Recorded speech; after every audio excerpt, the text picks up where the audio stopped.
అది నిజమే. అది నిజమే. అన్నయ్య గారు, జుబ్బా బాగుంది, ఎలా ఇచ్చారు? పెళ్లిలోకి వెళ్ళి ఎలా ఇస్తారు? కొలిచి. ఓహో, నేను తూచి ఇచ్చారేమో అనుకున్నాను లేండి. వేలు వాడి వదిలేసిన గోసుగుట్ల మొహం ఈడును. ఎటకారం ఒకటి. ఇదిగో మగంగులు, ముహూర్త టైం కమింగ్. మ్యారేజ్ కొడుకుని ప్రవేశపెట్టండి.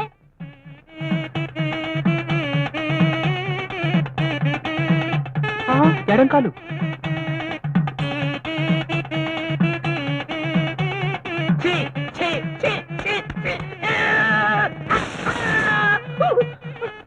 ఓం పోలాలమ్మాయ నమః, గుంతలో ముసలమ్మాయ నమః, సంతలో సీతమ్మాయ నమః, గుంతలో గురవమ్మాయ నమః. నా కొబ్బరికాయ నాకు ఇచ్చే నాయన. అది ఇంత ఆలస్యం అవుతోంది, పెళ్లిళ్ళు ఎవడు కనిపెట్టాడ్రా బాబో.